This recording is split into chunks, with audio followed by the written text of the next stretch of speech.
Mittal steel pipes 30 वर्षों से विश्वसनीय प्रतिष्ठान Mittal steel pipes, SS pipes, seamless pipes, MS pipes, GI pipes, hand pump, ductile pipes और PVC pipes का एक भरोसेमंद ठिकाना Mittal pipes, GT road, Durga मंदिर, उषाग्राम, आसनसोल। Contact number 9434114386 7797734444।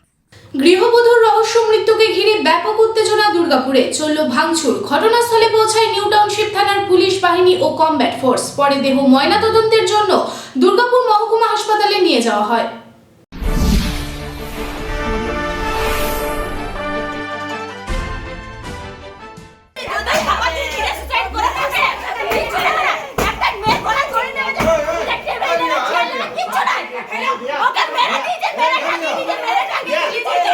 গৃহবধূর রহস্য মৃত্যু, খুনের অভিযোগ তুলে দেহ আটকে রেখে বিক্ষোভ, চলল ভাঙচুর। চরম উত্তেজনা দুর্গাপুরের নিউ টাউনশিপ থানার পাটদহি এলাকায়। ঘটনাস্থলে নিউ টাউনশিপ থানার পুলিশ বাহিনী এবং কমব্যাট ফোর্স।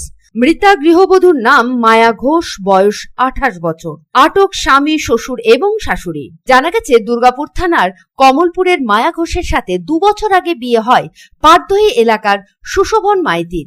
মায়া ঘোষের বাপের বাড়ির লোকজনের অভিযোগ, বিয়ের পর থেকে মায়ের উপর অত্যাচার করত স্বামী সুশোভন এবং শ্বশুর এবং শাশুড়ি। বুধবার দুপুরে খবর দেওয়া হয় মায়ের মৃত্যু হয়েছে। তারা মায়ার শ্বশুর বাড়িতে পৌঁছতেই দেখেন মায়ার ঝুলন্ত দেহ। তারপরেই ক্ষোভে ফেটে পড়েন।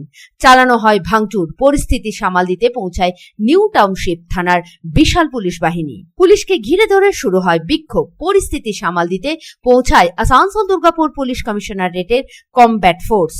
মৃত গৃহবধূর বোন প্রতিমা ঘোষের অভিযোগ, আমার বাবাকে ফোন করে সুশোভন মাইতি, বলে মায়া গলায় দড়ি নিয়েছে। আমরা এসে দেখি পুলিশ দেহ নামাচ্ছে। মাঝে মধ্যে জামাইবাবু, শ্বশুর শাশুড়ি মিলে অত্যাচার করত আমার দিদিকে।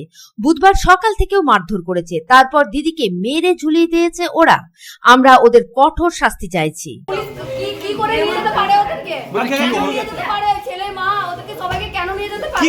বালিশ চাপা দিয়ে মেরেছে, গলায় দড়ি দিয়ে ঝুলিয়েছে, আগে মেরেছে তারপরে ঝুলিয়েছে।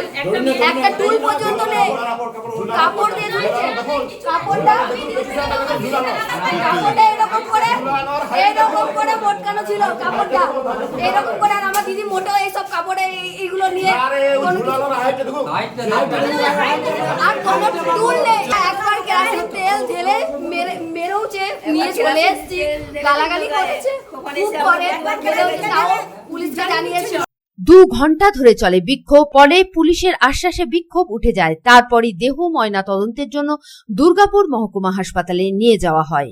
দুর্গাপুর থেকে সাধন রুজের রিপোর্ট, পাবলিক টাইমস।